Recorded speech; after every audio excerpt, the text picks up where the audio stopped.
Wala na kayong nakikita ha. Nakikita nyo pa din ba, class? Apo, ma'am. Kita pa po. Yes po, ma'am.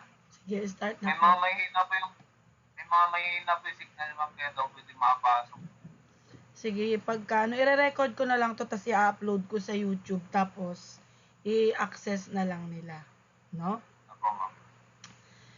So, dito na po tayo, leadership styles, traits, and competencies.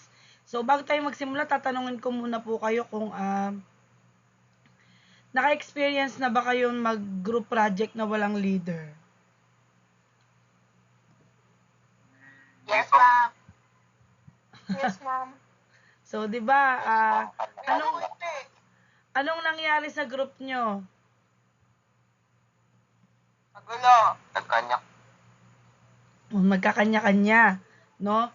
So, walang direksyon, no? Walang gumagawa kasi nga walang nagli-lead, no? So, in short, no, yung takot bumaba yung grade, last minute gagawin, no? Tapos magulo, nag-away-away, 'di ba? So, without leadership, kahit na talented kayong lahat, hindi po magtatagumpay yung gagawin yung activity, no?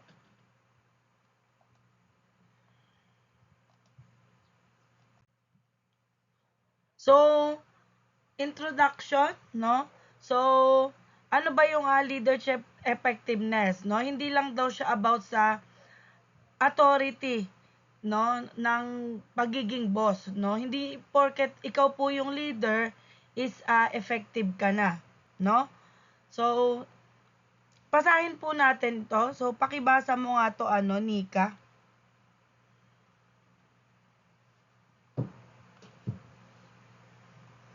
Yung introduction. Ayan, ma'am, yung introduction. Leadership effectiveness depends not only on authority, but also on how leaders influence people, make decisions, and manage change. Understanding different leadership styles, traits, and competencies enables future entrepreneurs and managers to lead diverse teams and organizations successfully. In today's dynamic environment, leaders must combine interpersonal skills, adaptability, innovation, and ethical responsibility to achieve sustainable success. So, sige. Thank you, Nika. So, hindi daw porket ikaw po yung leader, ibig sabihin is magaling ka na or effective ka na. Kasi daw, sabi po dyan sa binasa ni Nika, yung leadership is about daw influencing people, no? Nakaka-influence ka ba sa mga tao mo, sa mga members mo, no?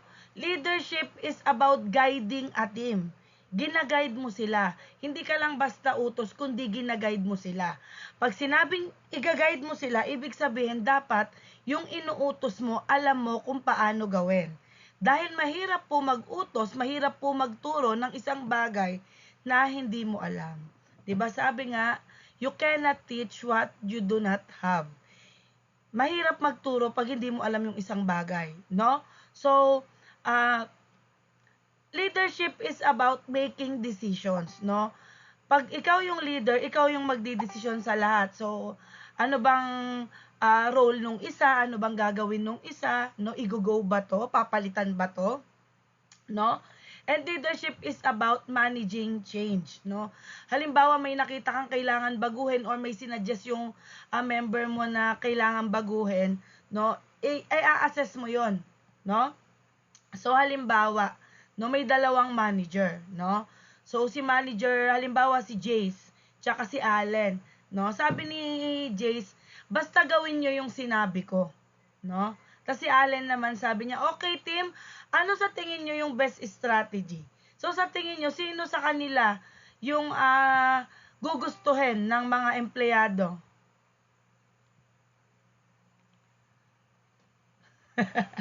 Si Jace ba o si Allen? Allen.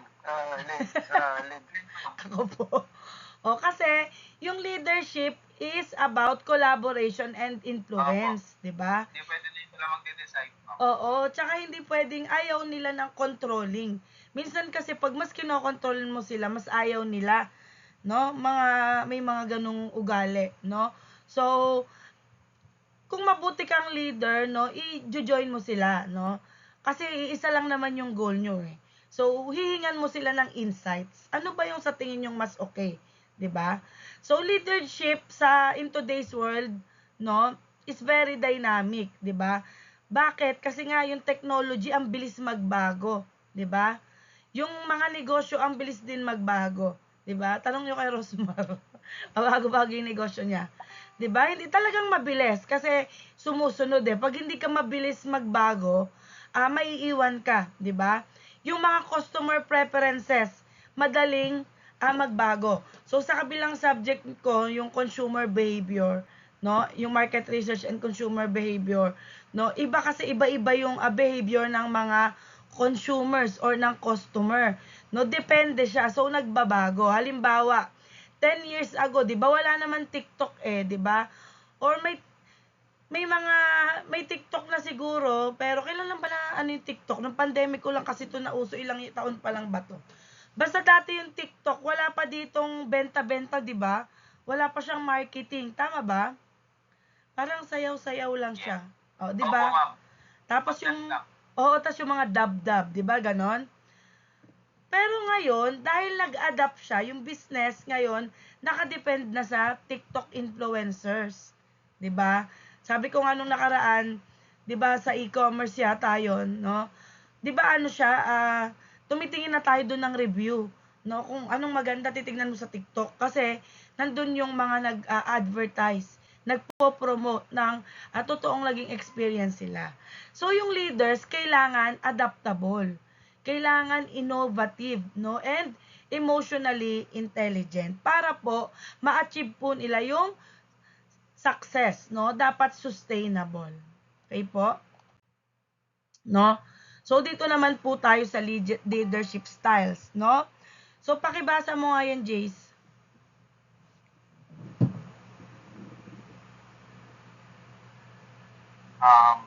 Leadership style refers to the manner and approach a leader used to guide, motivate, and manage people. So, leadership style refers to how a leader manages and motivates people, no? So, isipin nyo lang na, think of it like, parang meron silang different personality ng isang boss or different quality ng isang leader, 'di ba? And yes po, meron mga boss talaga na parang villain sa movie. Yung iba yung ugali, no? Iba yung pamamalakad niya. Kumbaga para siyang democratic, para siyang sila Kim, ano yan? Kim Jong-il, 'di ba? Para Kim Il Sung ba? Ano? Ang pangalan nun? Kimberly. Kimberly. So, ganun po, no? So, dito muna tayo sa autocratic leadership, no? So, autocratic leaders makes decision alone, no? Mag-isa lang siya. Yung team members, meron lang pong konting participation, no?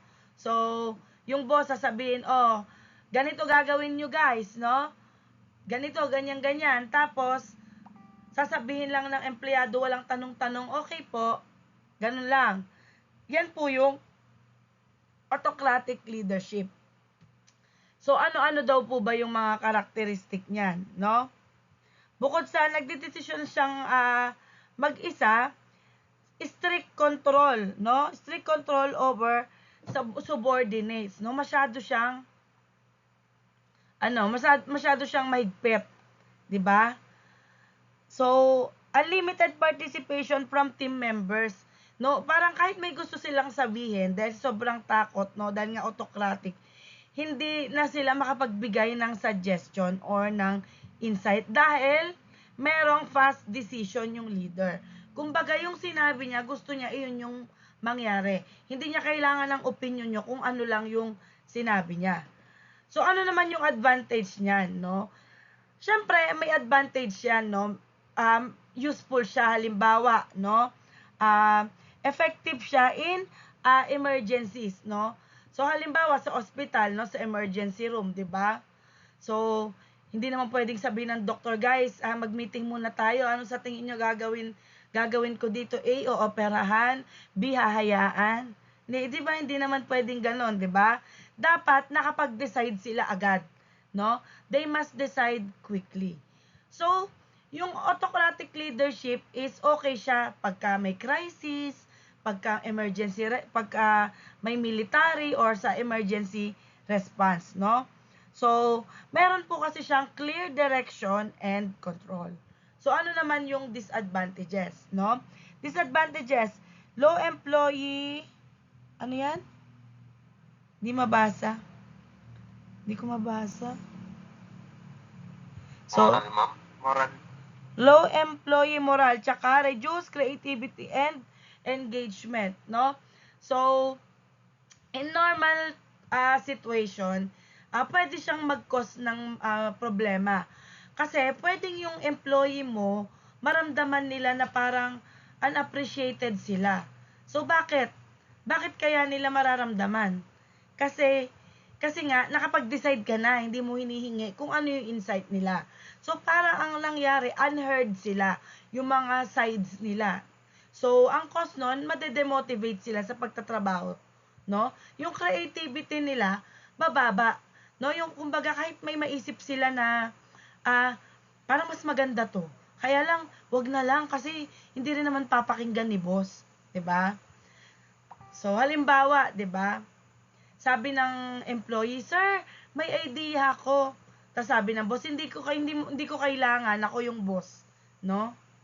So, 'di ba? Nangyayari po 'yan. Ako po naramdaman ko na 'yan, no? Kasi sa paggawaan ng sapatos noon, mahaba 'yan mula process 1, no? Mula sa pagdidikit ng ng swelas, tas bago sa huli, bago siya maging buong sapatos, ang dami niyang pinagdadaanan. So, nung nandun ako sa finishing, sa kung saan kinukyusi na yung good shoes, yung gawa na, ang dami dong reject, no? Ang problema dun sa sapatos, color maroon kasi siya, ano siya, over cement. Over cement po yung tawag doon, yung lagpas po yung pandikit. Sobrang taas ng pandikit kasi po, pag ginanon mo siya, kitang-kita po, no, makinang sa labas ng outsole ng sapatos. So, nagpa-pile up siya, tas yung iba naman, pumapahid na siya dun sa pinaka-color ng maroon. So, kitang-kita siya. So, ang pangit kasi parang may puting excess, alam niyo yung parang ano ng glue stick. Ganun po yung itsura niya. So, over cement. So, sobrang dami, as in, mga ano na siguro, mga 30 pairs na. So, ibig sabihin, yung 30 pairs na yon na reject, lugi na po dun yung kumpanya. So, ang ginawa ko po, dahil ano po ako nun IE head, tinignan ko po yung first process. So, bago po ako makarating ng first process, dadaanan ko muna yung huli, yung gitna hanggang sa una. So, nakita ko po na, sabi ko, syempre, nung nagpunta po ako sa first process, ang ginawa ko po muna, bago po ako nagsalita, nag-observe ako. No? So, sabi ko, dun sa naggalalagay ng pandikit, kasi yung pandikit yung lumalagpas, baka mali. Sabi ko, kuya, sino pong ng marking niyan? Ayun, sila yung nag-develop. Bakit? Sabi niya, marami nang reject. Dapat hinto muna kami. Kumbaga, dapat stop production muna kasi sobrang daming reject. Pagpunta ko sa dulo, nandun na po yung manager, no? Yung manager ng linya. So, hinahayaan ko siya. Wala siyang sinasabi, iniobserbahan lang din niya tuloy-tuloy. Kaya lang, sinisenyasan na ako ng mga QC doon, pinapa-stop na din nila kasi nga, sayang yung sapatos. Kumbaga, alamin muna kung saan nanggagaling yung problema. So, nagsuggest ako kasi sinabi lang din sa akin, maayos naman. Sabi ko, sir, pwede po kaya, ipa-stop po muna natin yung production, tapos tawagin po natin yung mga R&D, yung research and development, yung gumagawa ng sapatos. Baka po pwedeng, obserbahan po nila, baka po tumaas yung marking. Kasi po yung outsole, meron po yung erasable na marking, minamarkingan po yan. Ibig sabihin, hanggang dun lang po yung pandikit. Baka mali yung marking, parang gano'n, nasabi ko. So, sinigawan po ako ng manager. Sabi niya sa akin, hindi ko kailangan ng opinion mo. Unang-una, sabi niya, hindi ka naman IE. Graduate ka ng tourism. So, sabi niya, hindi niya daw ako kailangan. So, syempre, na-offend ako kasi wala naman akong sinabing mali, no? So, ang sabi ko lang sa isip-isip ko, Sabi ko sa kanya talaga okay po, sabi ko. Pero sa isip-isip ko, di bahala ka. No, paiyak na ako. So, may mga ganun pong boss na hindi siya tumatanggap ng suggestion. Sinabi niya talaga sa akin na hindi ko kailangan ng opinion mo. No? So, kaya baka kayo, may encounter kayong ganun. Wag naman sana. Ako po kasi naka-encounter nga ako ng ganun. No? Nag-suggest ako for the betterment sana, pero pinagalitan ako. So, sunod, no? Democratic, no? Or participative leadership, no? So, democratic leaders include the team in decision making. So, yung democratic naman, kahit papano, ini-include naman po niya yung team niya sa pagdidesisyon, no? Halimbawa, no? Sinabi niya, guys, ano bang ideas yung pwede nyong may alam ba kayo ng ideas para ma-improve yung sales natin kasi bumababa, no? So, characteristic ng democratic leadership, it encourage teams participation, no? Ine-encourage niya na yung team niya na makiparticipate sa mga decision niya, no? Shared decision making, open communication and high collaboration, no? So, ngayon, pagkatanong ni boss sa mga sa mga empleyado, nagko-contribute na yung mga empleyado niya ng mga idea. Syempre, ano yung advantage niyan? Higher job satisfaction. Syempre, parang feeling nila heard sila. No? May ambag sila. So, it improve creativity and innovation kasi napapakinggan sila. So, ma-engage ngayon sila, ma-encourage sila na mag-isip pa tayo kasi pinapakinggan naman tayo ni boss. Ano kayang mas maganda para tapos isa-suggest ko kay boss, 'di ba? So, stronger team commitment, no? Kasi lahat kayo mag-iisip ng pwedeng ikabuti ng sales nyo kasi nga pinapakinggan kayo, no? Halimbawa, no, si Google, in-encourage niya po yung mga employee niya na mag-share ng ideas. Kaya po maraming innovation na si Google na galing lang din po yan sa mga employee niya. Okay po? So, syempre, may disadvantage din po niyan, no? So, slower decision process and potential conflict among members, no? So, pero minsan lang to, minsan lang naman nagkakaroon ng disadvantages. Syempre, if every decision, 'di ba, lahat ng decision kailangan dinidiscuss 'yan, no? Magmi-meeting ka, magmi-meeting, no? So, minsan ang daming meeting wala pa ring desisyon, 'di ba? No, minsan naman kaya nagkakaroon ng conflict kasi may iba-ibang idea. No, ang gawain naman doon ni boss, i-filter niya kung ano yung best way or pwede niyang i-try parehas yun kung ano yung mag-work, no? So kayo, no, halimbawa may group project kayo, syempre ang pipiliin nyo democratic, 'di ba, kaysa autocratic. Kasi yung autocratic, sabi lang siya ng sabi ng gagawin mo, tas after ng pag-uusapan nyo, si kala mo, no? Sabi ng sabi lang. 'Di ba? So, halimbawa, no, naalala ko yung pinatawag ako sa school. No, yung anak ko daw po may leadership skill. Sa elementary siya sa GN. No, kaya lang, parang mali yung pagiging leader niya. Kasi, believe naman daw po sila kasi lahat daw po ng members ay sumusunod. Halimbawa daw, nag-roleplay sila. Pag sinabi ng anak ko, ikaw yung aso ikaw yung ganito, ikaw yung ganyan. Wala silang angal. Pero after, no, nagsusumbong sila sa teacher. No, so, ganun po yun. No? So, dapat ini-include mo sila. So, ako sinasabi ko sa anak ko, tatanungin mo sa kanila, sinong gusto maging ganito, sinong gusto maging ganyan. So, ipapaliwanag mo ngayon na dapat lahat ng role mo na yon ay ma-divide mo sa kanila. Hindi pwedeng walang gustong magdog, no? O kaya, gusto mo ikaw na lang. Yung mga ganon. No? At least dapat, heard po yung sides nila. So, yun po ang democratic. So, ano naman po yung laissez-faire leadership, no? So, ayan pong style na yan, no? Very little supervision na lang, no? Kasi yung leader, binibigyan po sila ng freedom, no? So, characteristic niya, yun nga, minimal supervision, high autonomy for employees, and leader provide resources but little direction. Halimbawa, no? Sasabihin sa'yo, bahala na kayo dyan, I trust you. no? Anong advantages niya, no? So, advantage niya, it encourages independence and creativity, no? So, para hindi ka umasa, maging independent ka, no? Lalabas yung creativity mo. And effective siya pagka yung members mo is skilled na kasi kaya naman nila yan, no? So, malalabas dyan yung experience nila and pwede sila dyang maging self-motivated. Halimbawa, no, yung creative teams kagaya ng mga graphic designer, 'di ba? Yung too much control can reduce creativity. Kaya hindi sila masyadong kinokontrol para malabas nila, para walang limitation, no? Para mas gumanda yung creativity. Pero syempre, may disadvantage yan, no? Pagka yung team nagkaroon ng lack of coordination, nawala ng disiplina, no? Magde-decline po yung productivity, magkakagulo. Halimbawa, pag yung group project nyo po is walang direction, no? Lahat po i-assume nila na may gagawa naman ng bagay na yun, no? So, kung lahat kayo nag-assume na gagawin niya naman yun, no?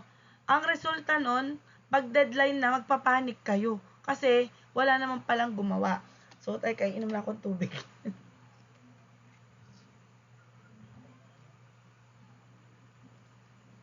Hindi ako makainom, parang hindi masyadong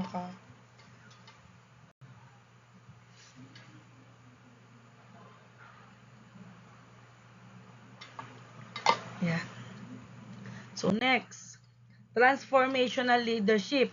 Ayan naman po yung most powerful na leadership style. Kasi daw po, transformational leaders inspire followers to achieve extraordinary outcomes and embrace change, no? So, transformational leaders inspires people para magkaroon ng extraordinary result, no? Anong key features niyan? Visionary leader sila. 'Di ba? Sino yung visionary leader sa exam natin noong nakaraan? Example. Kung natatandaan nyo. Exam natin kahapon ba? Ay, isang araw. Visionary.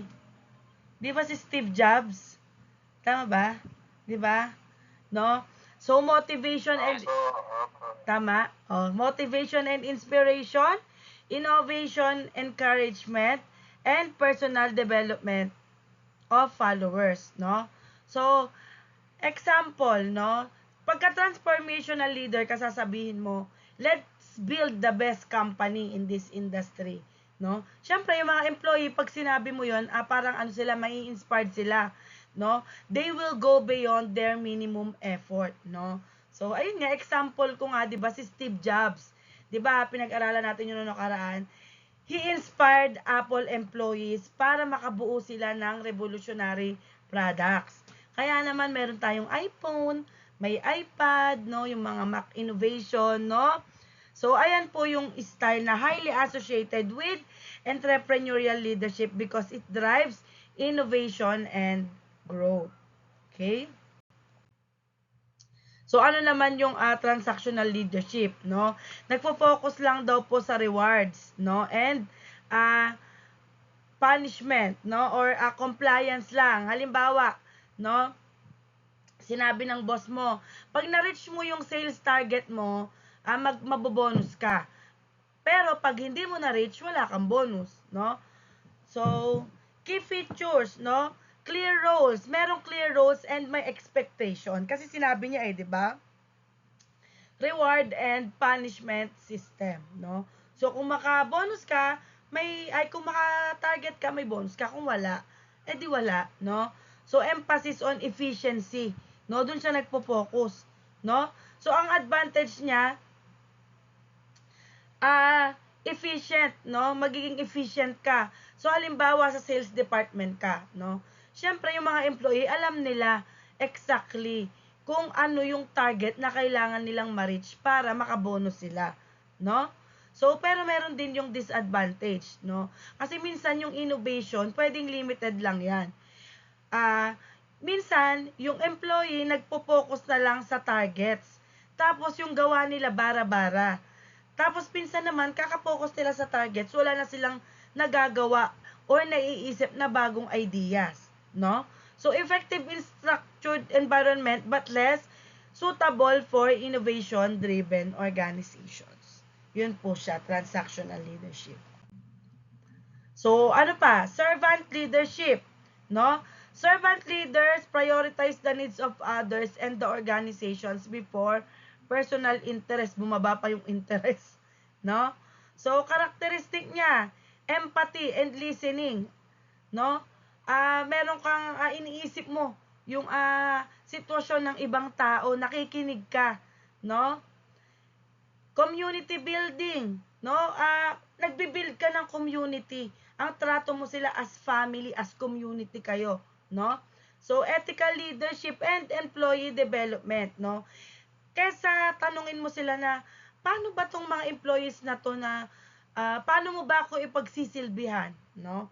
Pwede mong itanong sa sarili mo na, paano ko kaya matutulungan yung mga employee ko na maging successful, mag-succeed sa buhay, no?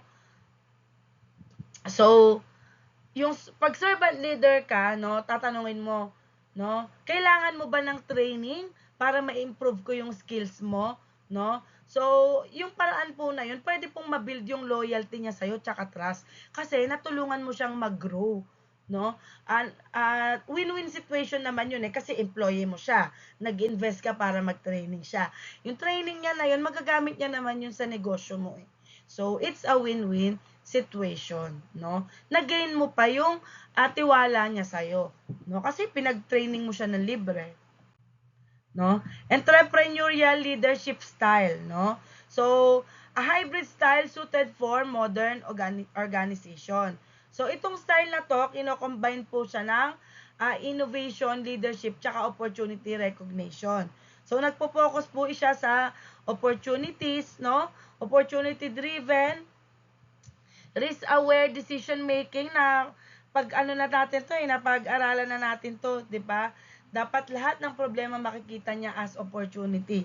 Tapos dapat pagka magre-risk siya, alam niya, calculated risk, no? Risk-aware siya.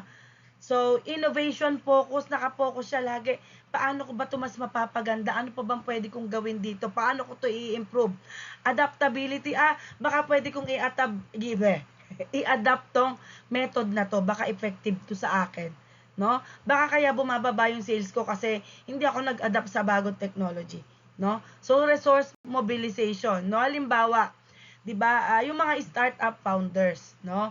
So lagi nilang tinatanong, ano yung bagong opportunity ang nag-e-exist na sa market, 'di ba? So ayun po.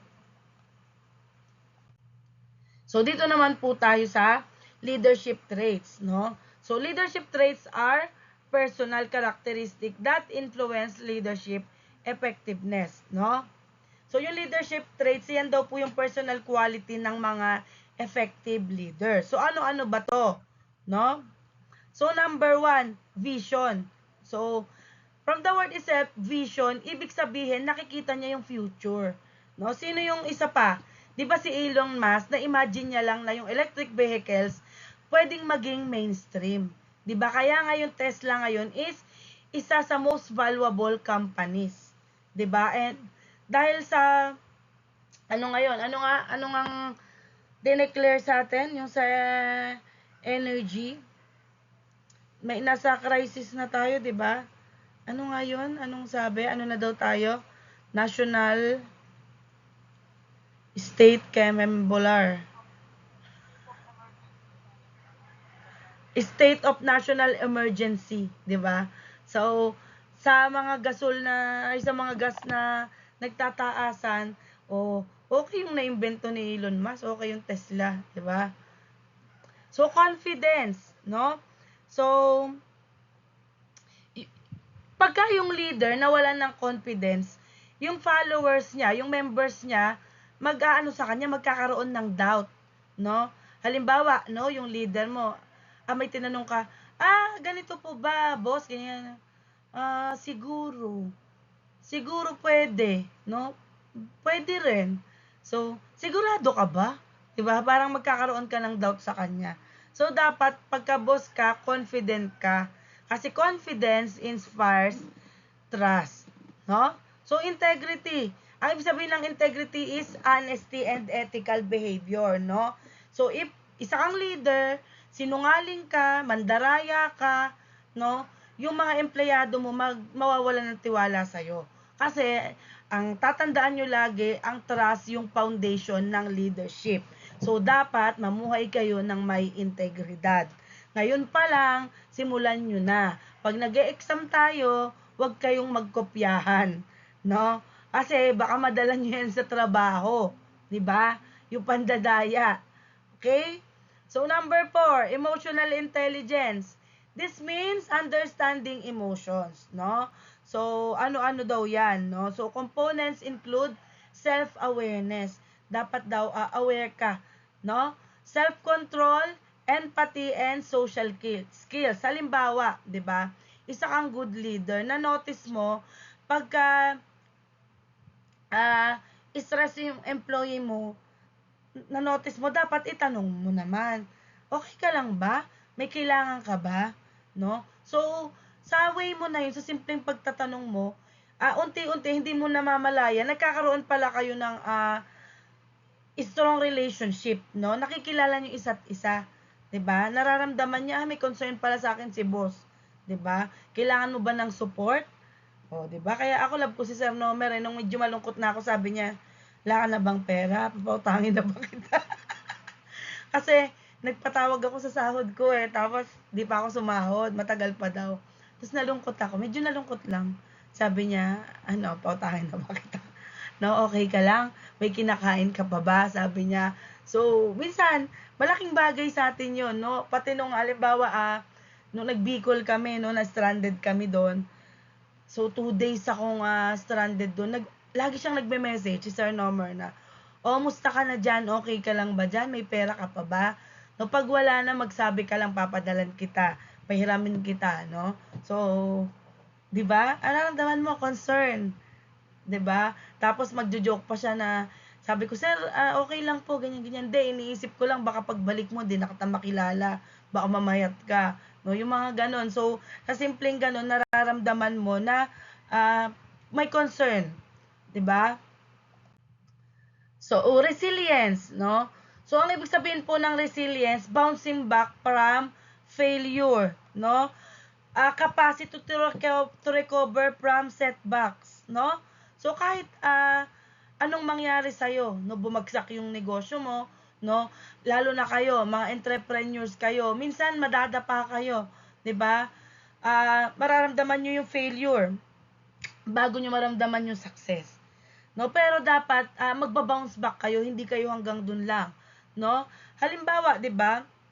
Maraming mga successful na business is naranasan muna nilang bumagsak bago sila nag-succeed, no?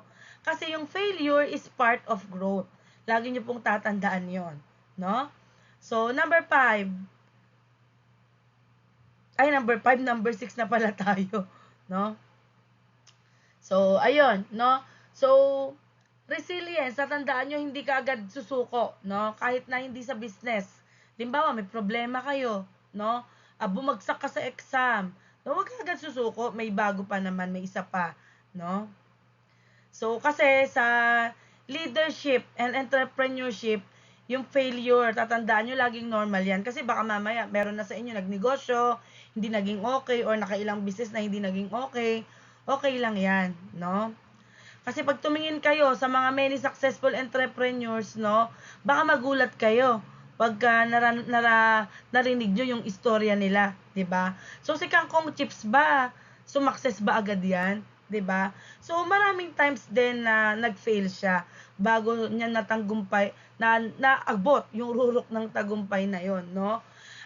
Ang diferensya lang, kahit na ilang beses silang bumagsak, hindi sila tumigil, no? Kayo, halimbawa, no, mag-aral kayo pag may exam kayo para hindi kayo bumagsak, 'di ba? Kasi may mga bata na ayoko na mag-aral, lagi naman ako bagsak diyan, no? Meron namang okay lang, may exam pa namang susunod, quiz 1 pa lang naman, 'di ba? Bawi na lang ako susunod, may midterm pa naman, 'di ba? So, 'yan po yung examples ng resilience, no, being resilient, no? Kasi kahit na bumagsak ka, willing kang try again, 'di ba? So, ano pa susunod? Creativity, no? So, creativity means the ability to generate new ideas and solutions. So, in business, no, and leadership, creativity is very important kasi yung mundo nga pabago-bago. So, syempre, yung leaders, they keep doing the same things over and over again. So, pagka ganun po, yung organization hindi po mag-grow. So, halimbawa, no, dati yung coffee shop po, nagtitinda lang ng kape. So, but some businesses thought creatively, no? Anong ginawa nila? Nag-add sila ng magandang spaces, nilagyan nila ng aircon, malambot na upuan, Instagrammable place, tapos may free wifi sila, may mga study area, may mga outlet, kagaya ng Starbucks, 'di ba? Sabi ko nga yung iba nag-aaral sa Starbucks, mas marami pa natandaan pa yung flavor ng kape kaysa sa inaral, no? So ngayon, yung coffee shop, hindi lang siya for coffee. Pwede na rin siyang pang meeting, pang studying, pang socializing. Yon, creativity po yon, no? So, sunod po, decisiveness, no? So, ano naman yung decisiveness? It means the ability to make timely and effective decisions, no? So, a leader cannot always say, pag-isipan muna natin to ng mga 3 months. Siyempre, di ba matagal yun? So, dapat yung decision must be decide or must be made quickly and with confidence, no? Halimbawa, no, imagine niyo a business situation, no? Yung competitor niya nag-launch po ng bagong product. So, dapat yung company leader mag-decide siya kung paano ba tayo magre-respond sa bagong product, no? Should we adjust our marketing strategy or babaan ba natin yung presyo, no? Kasi if the leader delays it for too long, yung competitors niya may take the market sa sobrang tagal niyang mag-decide, no? So leaders must take timely decision, 'di ba? So, halimbawa, sa group project nyo, guys, anong gagawin natin? Hindi namin alam. So, okay, pag-isipan muna natin, next week pa naman yun. So, next week na, wala pa ring decision. No?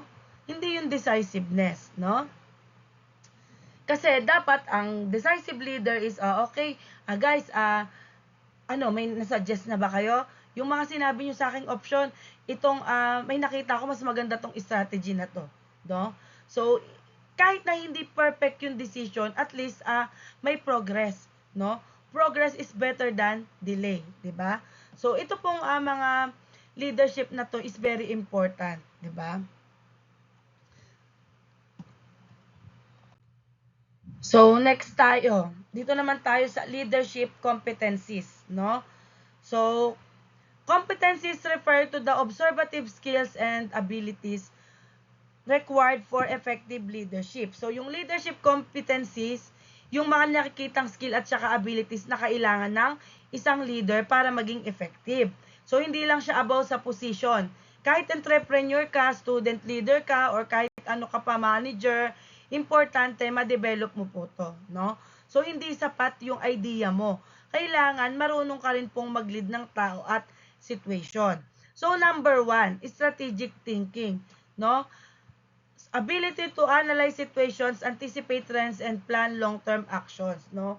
So, dapat, yung leader daw po may kakayahan na mag-analyze ng situation. Ma-anticipate niya ano kaya yung future trends, no? Para makagawa siya ng long-term plans, no? So, hindi lang yan, ano kayang gagawin ko ngayon, no? Dapat may isip mo, so, ano kayang magiging epekto nito sa future? Halimbawa, may online business ka. Siyempre, hindi ka lang magbebenta sa ngayon. Iisipin mo rin, next year kaya ano namang ititinda ko? Ito bang tinitinda ko ngayon is in demand pa din sa susunod na taon, no? So, halimbawa, ako, milk tea business owner ako, napansin ko parang, yung trend ngayon, healthy drinks na yung mga ino-offer. Kaya, mag-add ako ng mga sugar-free tsaka fruit-based drinks, yung natural, yung walang halong chemical. Yung, halimbawa, pure orange, pure papaya, pure banana, ganon. O kaya, yung banana plus apple, yung mga ganon, di ba? So, ang result nun, mas maraming customers, no? So, kasi nagkaroon ka ng strategic thinking. So, next, communication skills, no? Ang communication skills, hindi lang po dapat dyan magaling ka magsalita. Kasama po dyan yung clear verbal communication. Dapat malinaw ka magsalita. So, hindi ka lang magsasalita, marunong ka rin dapat makinig. So, dapat marunong ka rin mag-persuade. Dapat nakaka-convince ka din. And, feedback delivery, dapat marunong kang magbigay ng constructive feedback. Kasi, importante yan, no? Kasi ang leader po, siya po yung bridge ng information sa team, no? Hindi enough po yung sasabihin mo na, ayusin nyo yan, no? Hindi po effective yun. Dapat, guys, let's improve our customer service, no? Dapat, within 5 minutes, makapag-respond tayo, no? So, halimbawa, manager kayo sa isang coffee shop, no? So, nakinig ka sa complaint ng staff tungkol sa dami ng trabaho niya, sa bigat, sa workload niya. So, kinausap mo yung team, yung buong team ng maayos, no? Kaya nagkaroon kayo ng pag-a-adjust ng schedule. So, ang magiging resulta nun, syempre, mas magiging masaya tsaka productive po yung mga team mo. Kasi kinausap mo. Okay po? So, number 3, no, team management. Iyan naman po yung kakayahan ng leader na mag-handle ng team effectively. Kasama po dyan yung pag-motivate mo sa members mo. Dapat, nagbibigay ka sa kanila ng inspirasyon, hindi po ng konsumisyon. No, hindi yung pagdadating ka, na naman si boss, sana wala na lang siya, 'di ba? Conflict resolution. Dapat pagka may something sa kanila, may issue, may dapat ikaw yung mag-aayos ng away, no? Dapat walang maging conflict. Kung meron man, dapat maayos agad. Okay? Delegation. So, delegation kasi iyan po yung mapagpapabilis or magpapadali ng trabaho. Dapat ma-distribute mo ng maayos yung mga task sila sa mga tamang tao, no? Ibigay mo yung mga tamang task sa tamang tao, no? Collaboration, syempre teamwork, no? Dapat makabuild kayo diyan ng teamwork. So, hindi kayang gawin ng leader lahat mag-isa. Kaya nga sa group project, hindi dapat ikaw lahat ang gagawa. I-assign mo, ikaw yung magsusulat, ikaw yung magre-research, ikaw yung magpe-present, ikaw yung gagawa ng PPT, 'di ba? So, halimbawa, startup team pa lang kayo. So, tapos may 2 member pa na nag-away. So, bilang leader, anong gagawin mo? Siyempre, kakausapin mo sila parehas. So, bawal maging bias. Papakinggan mo parehas anong side nila. So, pag narinig mo na parehas, magbigay ka ng solusyon, no? So, ang result nun, dapat maayos yung conflict at tuloy-tuloy yung trabaho. So, gets po? So, dahil dyan, iinom muna ulit ako.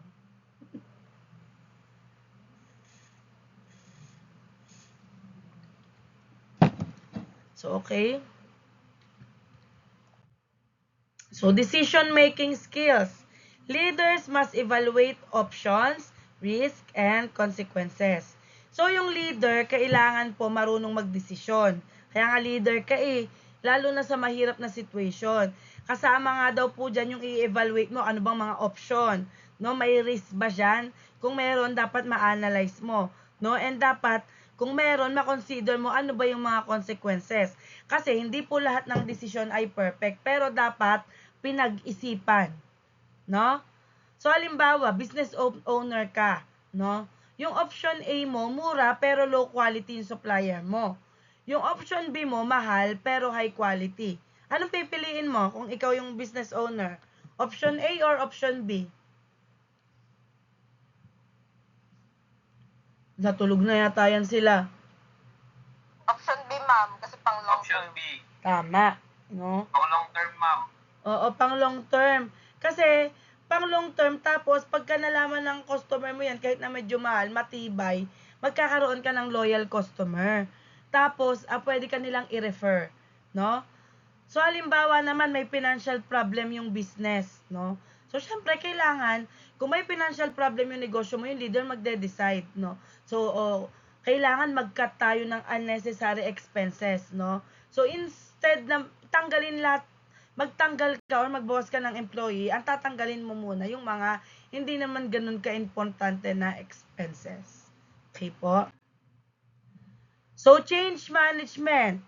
Ability to guide organizations through transitions and uncertainty.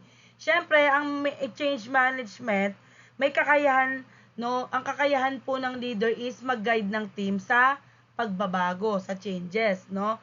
Siyempre, laging may changes sa business dahil sa technology, sa trends, sa customer behavior, no? Kaya nga yung physical store naging online na, 'di ba? Kaya nga dati yung physical class ngayon online class na tayo, 'di ba? Kagaya nung pandemic, 'di ba? Yung restaurant owner nag-shift na ng delivery, gumamit na ng apps para ma-survive yung business. Eh pag nagsara siya, wala siyang kita, no? So kahit konti, at least may kita siya, 'di ba? So syempre ang role ng leader dapat ma-explain niya yung pagbabago, no? I-guide niya yung team niya para kasi minsan yung mga tao, nature niyan, takot yan sa pagbabago, lalo na pagka new technology, yung mga ganyan-ganyan, no? Pero pagka tinuruan mo yan, kaya nga yun inimbento para mas mapadali, hindi mas para pahirapan. So, halimbawa kami, may mga reports kami sa OPCR. Dati po kasi, pinapasa namin yung printed, naabutan ko pa yon, ipiprint mo, gagawan mo ng ganito ganyan. Tapos, nagkaroon ng system. So, noong una, naiinis pa kami, ano ba yun, lagi na lang may seminar. So, yun pala, pag naaral mo naman, mas madali, kaya nga nasa system eh. Less paperless pa. No, ilalagay mo lang doon, ida-download mo, may report ka na. So, change management. So, ethical leadership, no? Making decisions aligned with moral principles and social responsibility. So, yung ethical leadership naman, paggawa mo naman yan ng desisyon na tama, no? Pag tama, makatarungan. Hindi lang profitable, no? So, di ba nga sabi, doing the right thing even when no one is watching. Dapat kahit walang nakatingin sa atin, tama po yung ginagawa natin. Kasi, hindi man tayo nakikita ng ibang tao, nakikita po tayo ni Lord. 'Di ba? So, halimbawa, no? Hindi ka mandadaya sa exam kahit na tumalikod ako. Charot. No? In business sides, dapat kung tindera ka, hindi ka nandadaya sa timbang ng products. Diba may mga grams yan. No? Dapat hindi ka nang loloko ng customer. 'Di ba? So, may chance ka, kung bawa, meron kang chance kumita ng malaki. Kaya lang illegal. So, syempre, illegal, dapat tanggihan mo. No? Eh, ang resulta nun, malinis yung reputation mo kasi tinanggihan mo. So, reminder ha, kayo, mga magnenegosyo kayo. Huwag ko naman sanang mabalitaan na isa sa inyo nakulong or na ano dahil illegal. Huwag kayong magmadaling yumaman. No? Mas maganda kung lahat tama. Makakatulog ka pa ng maayos sa gabi. No? Tama ba? Mamaya, may chance ka kumita ng malaki. Droga pa lang pinabenta sa'yo. Diba? Oh. Yes. Oh, eh, mabilis talaga pera dun. Laki kitaan dun eh. Tapos mapanood kita sa TV. Wala, estudyante ko yun ah. Nagbenta. Walang-wala na. Kaya pala yaman niya nung nakaraan. Charing. No? So, wag naman sana. Diba? So, lagi pong dapat malinis yung reputation nyo. No? So, ayan, no, binigyan ko kayo ng para ma-differentiate natin yung leadership styles, no?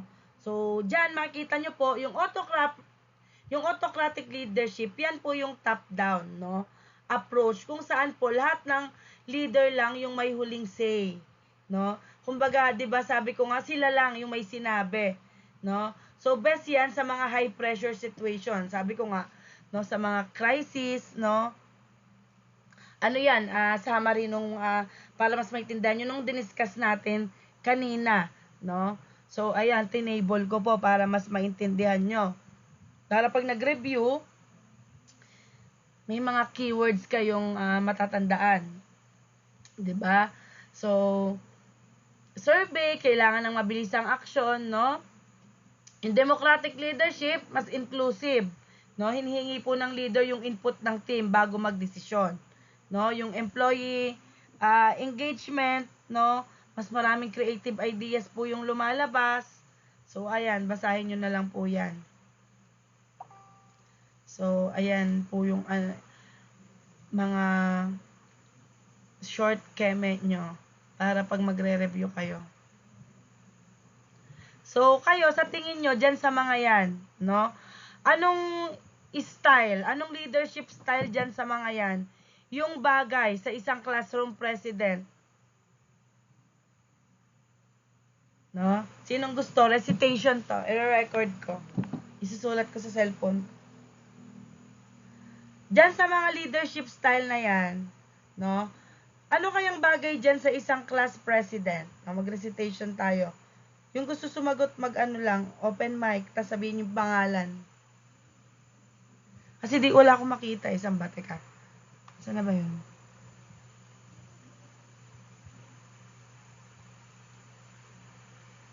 Ano ba? Wala bang... Uy. Sino? May gusto ba sumagot? Wala. Walang sasagot?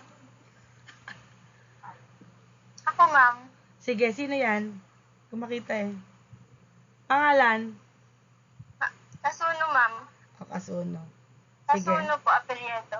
Sige. Ano, ma'am? Ano nga po ulit yung tanong niyo, ma'am, kanina? So, alimbawa, no, sa yung isang classroom president, sa tingin mo, ano yung pinaka-effective na leadership style niya, no? Ng isang classroom president. For me, para sa akin, ma'am, maganda din yung democratic. Kasi, aside sa democratic, hindi lang siya na isang na nagde-decide.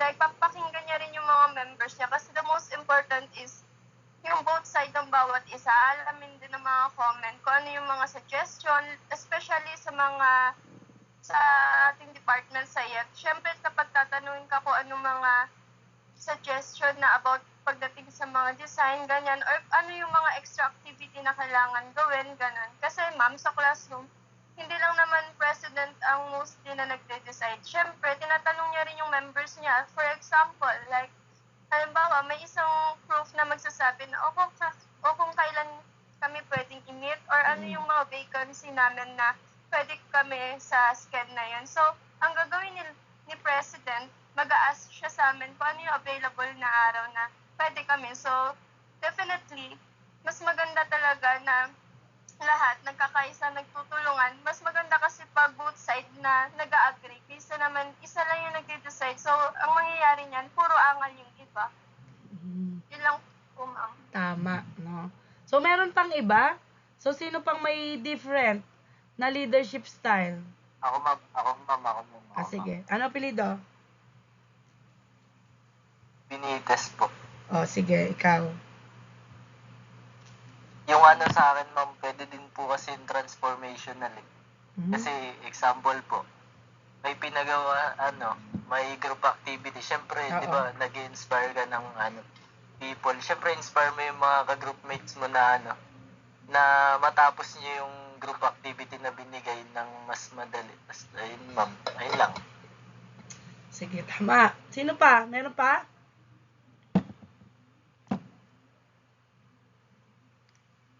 Ano? Sino pa? Oh, Astudillo po. Astudillo. Servant, ma'am. Oh. Kasi people-centered po, so makikinig ka sa mga klase. Yun lang po. Tama din. Oh, sino pa?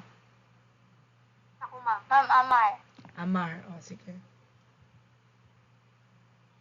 Yung transformational, ma'am. Kasi po, mas nakatutok siya sa ang matagalang goals. Saka, nakaka-inspire din siya ng mga, kaklase mo, gano'n. Meron pa? Ma'am, pwede ba sumagot ulit? O sige, ano ba? Astudillo ba yan? Po, ulit. O sige. Ma'am, pwedeng paghaluin yung democratic, transactional, sa servant. Oh. Magiging sa people-centered, sa role-based po. Pag yung sa role-based po, ma'am, like, yung sunod ka sa regulations sa rules ng teachers po, ganun. Yan yung pinapatupad mo kasi ikaw yung president. Patay. So, sino pa? Meron pa ba? Mama ko. Ano apelido? At Pao po. Ay, sige.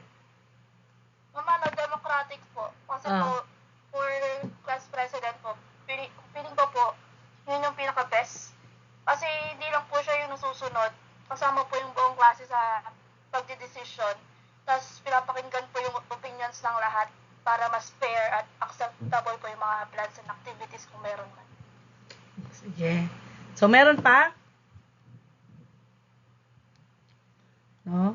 So, tama naman. Lahat siya pwede. Kasi, Ako, ma'am. ay, sino yan? Sino yan? Ako, ma'am. Nika ba yan? Dapat yung sagot ko eh. Yes, ma'am. Ah. Sa'yo, ano? For me, ma'am, yung servant. Hmm. Pero, and transformational din.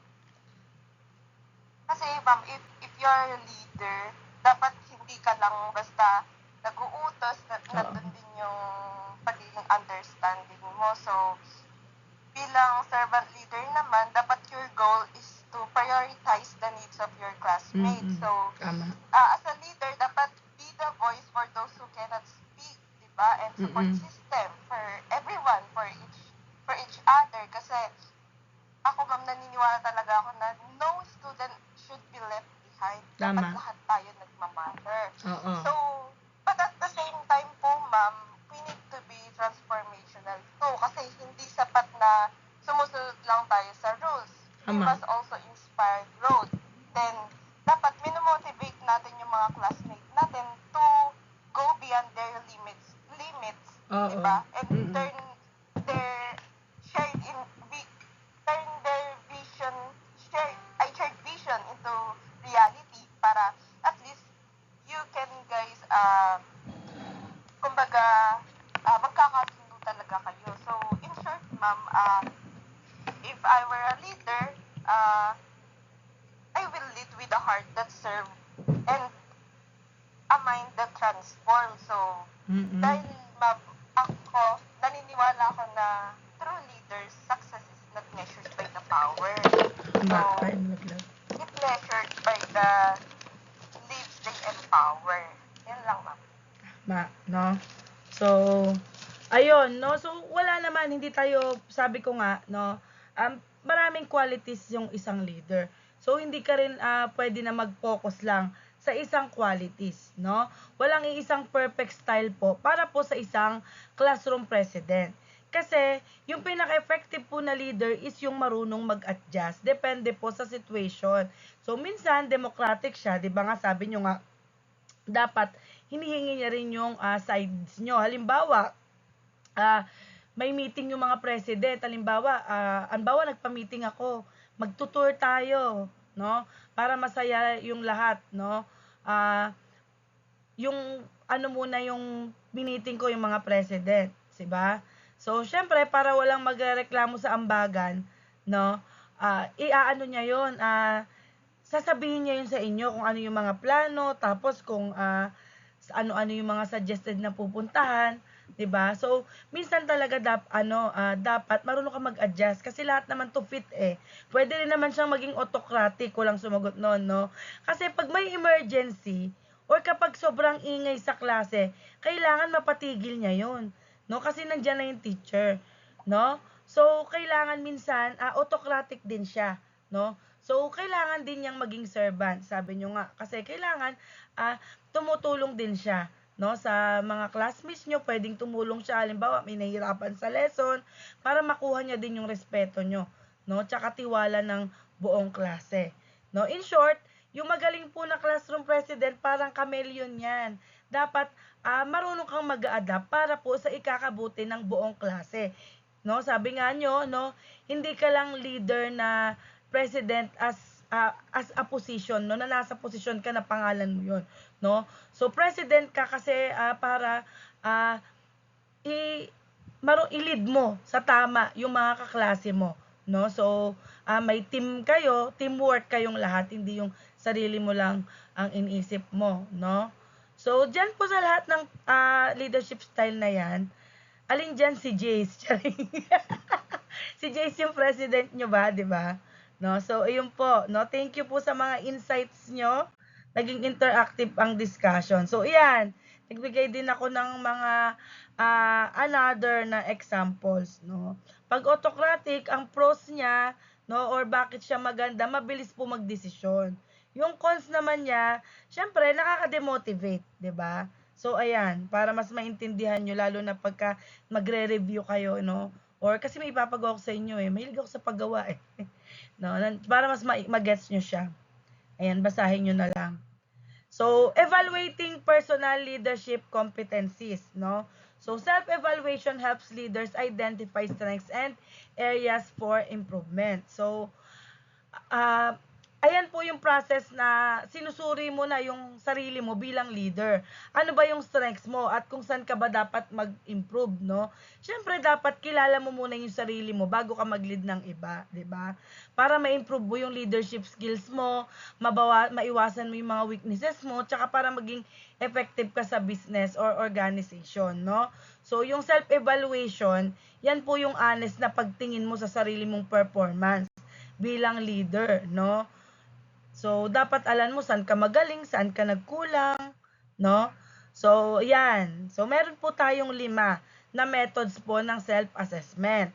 So, number 1 po is leadership styles questionnaire, no? So, yan po yung mga questionnaires or surveys na tumutulong para malaman kung anong klaseng leader ka, 'di ba? So, 'di ba yung mga example ng leadership style yung pinakita ko kanina? No, authoritarian ka ba? Ikaw lang nasusunod? Democratic ka ba? May input yung team? No? So, ano? No? So, syempre nakakatulong yan para malaman mo kung paano ka mag-lead, no? So, ayun. Ano pa? Personality test.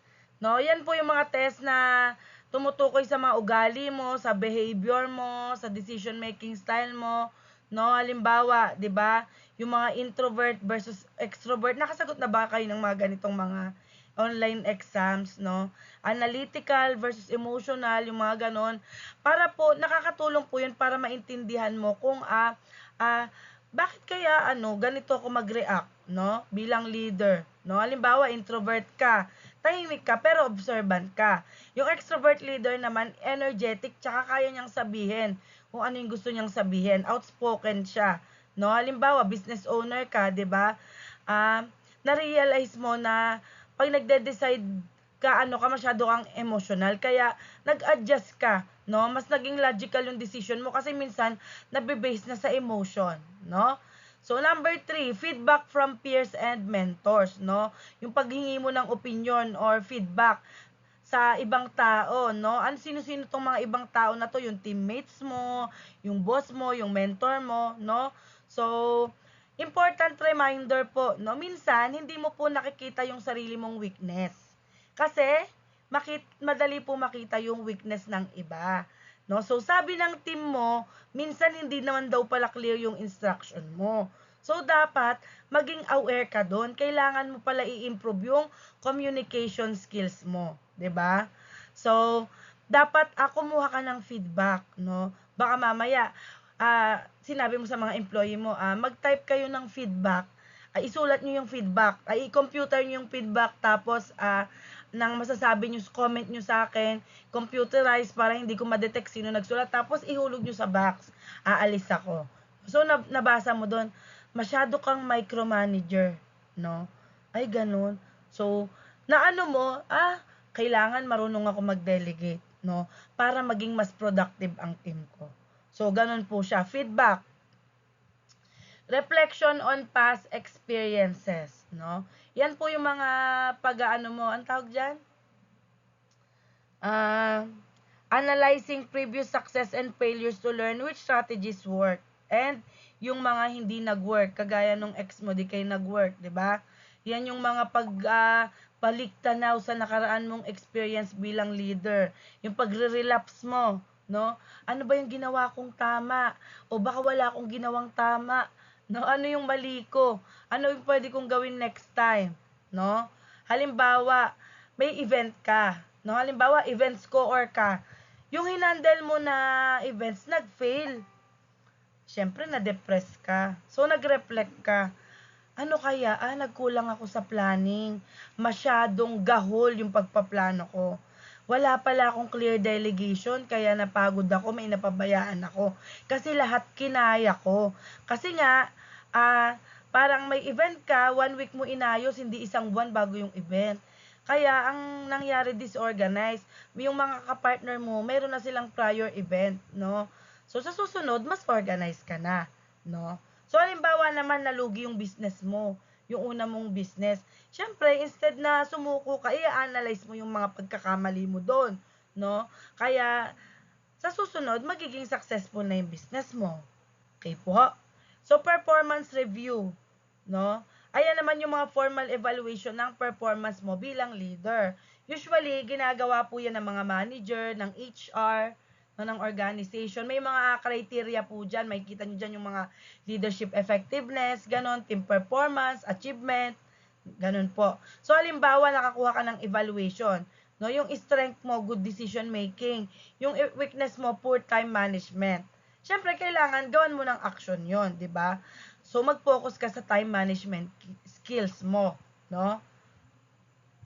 So, ganun po, no? So, halimbawa, 'di ba? Ni-review ka ng supervisor mo. Sabi sa iyo kulang ka sa communication. Ang ginawa mo, nag-training ka. Kaya nung susunod na kinausap ka niya, nag-improve ka na. Okay po? So, hindi po sapat na alam nyo lang po yung leadership styles. Dapat alam nyo rin kung saan kayo magaling, saan ba kayo nganga, no? So, yung self-assessment is parang salamin yan. So, dyan nyo po makikita kung ano ba yung vibe nyo bilang leader, no? Tugma ba yan sa kailangan ng team nyo? So, halimbawa, akala mo democratic ka, pero sa feedback ng peers mo, autocratic ka pala. 'Di ba? Yun po yung tinatawag nating growth mindset, no? So, ito po, no? Powerful reminder, you cannot lead others effectively if you cannot lead yourself first. No, ako po, ano ko po to, self-reminder. Kasi ako po ay nagsi-cell group, nagli-lead po ako ng mga tao sa cell group, no? Ano yung cell group? Sa church po namin yun, no? Pinag-usapan po dun si Lord. So, hindi ka magiging effective leader kung hindi mo pakilala yung sarili mo.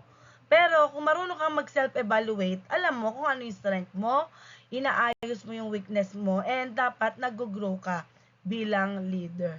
No? So, ito po yung mga sample ng self-reflection questions. Kasi po, yung reflection, ayan po yung bridge between sa knowing leadership and actually leading. No? Ito yung pinaka-importanting part. Kasi hindi pwedeng basta-basta lang na theory. Tanungin nyo yung sarili nyo, pag may group project ba, ako ba yung taga-utos lang? O ako yung nakikinig sa members ko? No? Kasi yung leadership is parang muscle yan. Kailangan mong malaman kung aling part yung malakas, tsaka aling part yung kailangan mo pa ng exercise. So, kung feeling nyo, di pa kayo nakaka-inspire ng iba, huwag ka mag-alala. Part yan ng self-evaluation. Para alam nyo kung ano yung i-improve nyo or babaguhin nyo. Diba? So, ano yung una? What leadership style do I use most often? So, i-identify mo yung default setting mo. Ikaw ba, naturally ba nagtitake charge ka or do you prefer to ask everyone? No? Baka democratic ka. No? How do I handle conflicts and decision? No? Hinaharap mo ba yung mga problema mo head on or naghihintay ka pa ng iba para ma-solve yung mga problema na yon, no? So, nire-reveal po nun yung level ng decisiveness mo. Or, do I inspire others toward a shared vision? No? Tine-check po niyan yung transformational qualities mo, no? Yung mga tao ba sumusunod sa'yo kasi kailangan lang nila, no? Or, sumusunod sila sa'yo kasi gusto nilang ma-achieve yung goals ng kasama ka. Sweet naman nun, di ba? No? So, what are strongest leadership skills? What are my strongest leadership skills, di ba? So, mag-focus ka, no? Sa sarili mong power skills. No, saan ka ba magaling? Magaling ba ako sa communication? Magaling ba ako makipag-empathize sa mga tao? Or mag-organize? Magaling ba ako sa organization? So, that malaman nyo yun. And, saan naman yung areas na needs mo ng improvement? No? I-recognize mo yung mga blind spot mo. No, kasi yan po yung first step para magkaroon po ikaw ng professional growth and maturity. No, dapat ma-recognize mo saan ba ako mahina. No, mahina ako sa emosyon. Ako ano ko yun yung kahinaan ko, emotion. Kaya lagi kong prayer yun, wag akong salita or wag akong mag-decide based sa emotion ko. No, kasi ako ay masyadong emotional. So dapat may gawin ka, no? Dapat nagmamature. So, developing leadership competencies, no? So, leadership can be learned and improved through training and workshop. Siyempre dapat nag-i-improve po tayo, no? Umattend po tayo ng training, umattend po tayo ng workshop, no? Para mas nadadagdagan ang skills natin, no? Coaching and mentoring, no? So dapat nanghingi ka ng advice sa mga tao na nandoon na mas naabot na nila yung success, no? Magpapa-mentor ka doon para makakuha ka ng tips, 'di ba? Para may apply mo sa buhay mo, no? Continuous learning kasi yung leadership hindi siya natatapos sa isang training lang. Kailangan tuloy-tuloy yung learning. So, pwede kang bumili ng mga libro, online courses, manood ka ng mga podcast, mag-research ka. So, gano'n. Halimbawa, ikaw nanonood ka ng mga business video sa YouTube, nag-aaral ka ng new trends para updated ka sa market, no? So, natutunan mo na yung e-commerce, lumipat ka na sa online selling para lumaki yung sales mo. Ganun siya. So, self-reflection. So, syempre, mag-iisip-isip ka, no? I-assess mo na yung sarili mong actions bilang leader. So, itatanong mo na sa sarili mo, ano bang ginawa kong tama? Anong dapat kong baguhin, di ba? Halimbawa, napansin mo, nagalit ka agad sa team, magagalitin ka, emotional ka. So, kailangan ko pala patience, kailangan ko emotional control, no?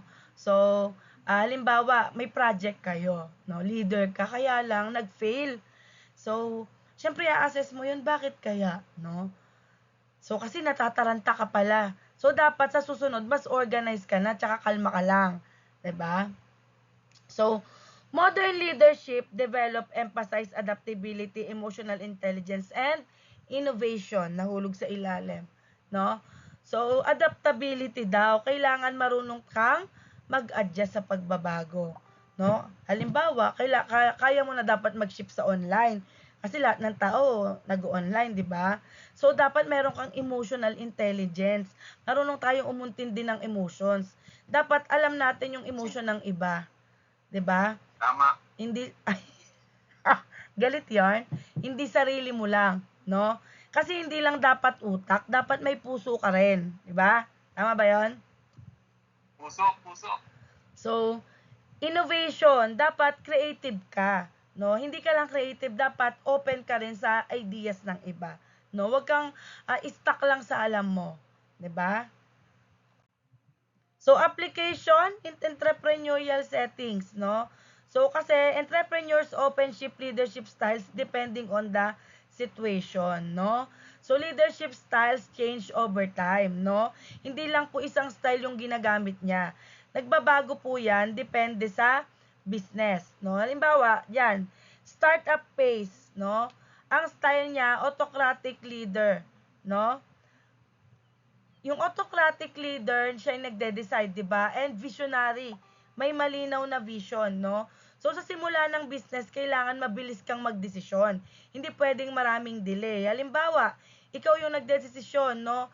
Ano bang product yung ibebenta ko? Anong price? Anong strategy gagamitin ko? No? Kasi ikaw po yung may vision, no? So, pangalawa, growth pace. No? Ang ginamit niya po is transformational tsaka democratic. Kasi habang lumalaki yung business, kailangan mo ng team. Hindi pwedeng ikaw lang yung lahat. So, kailangan makinig ka sa idea ng iba. Kailangan ma-inspire mo yung team mo. 'Di ba? Halimbawa, nag-meeting kayo ng team mo, pakinggan mo lahat ng suggestion nila. Kasi yung better idea results to better innovation. No? So, dapat, so number 3, mature organization. Anong ginamit niyang leadership style? Transactional, tsaka strategic leadership. So, kapag stable na yung business, may system na yan. Stable na eh. May structure na din yan. So, nakafocus ka na lang sa performance nila. No? Efficient. No? Sa long-term planning. No? Halimbawa, may reward yung mga employee na maganda po yung performance. No? Kasi performance-based ka na eh. Efficient na sila. So, dapat meron kang clear rule and policy. 'Di ba? Sabi ko nga, dapat pag naabot mo to, nakakota ka. 'Di ba? May bonus ka. So, ganon. So, syempre, walang iisang perfect leadership style. 'Di ba? Effective entrepreneurial leaders combine multiple styles to respond to dynamic business environment. No? So, ang effective entrepreneur dapat flexible, adaptive, marunong po mag-adjust. So, yan. Powerful reminder, great leaders don't stick to one style. They adapt to what the situation demands. Hindi sapat na marunong ka lang mag-lead. Kailangan marunong ka ring magbago ng leadership style. Depende po sa situation. Okay po? So, ayan summary.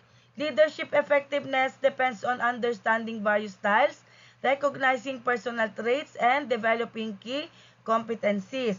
Entrepreneurial leaders must be flexible, innovative, emotionally intelligent, and capable of guiding teams through uncertainty and change.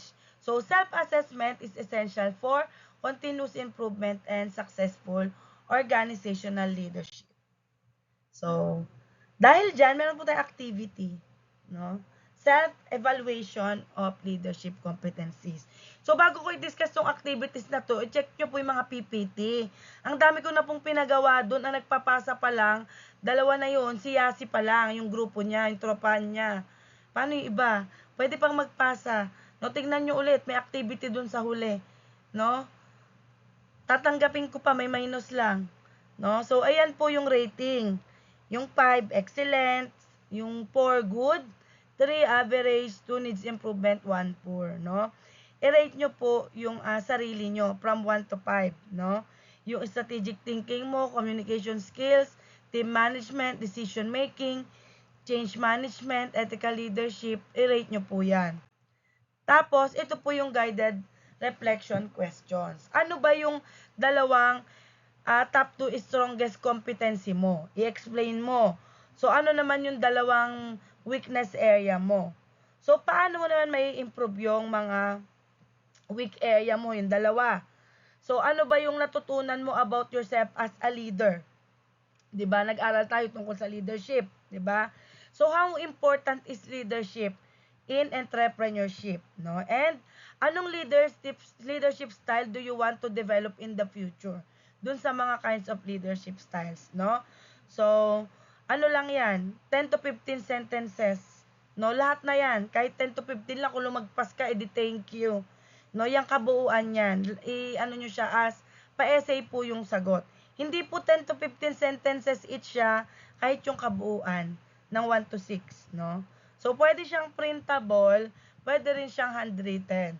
Kung saan kayo masaya, anong papel, kahit ano, may maisagot lang kayo, no? So, iyon lang po.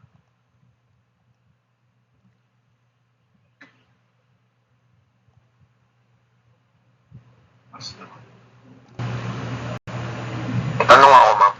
Sige, ano yung tanong mo?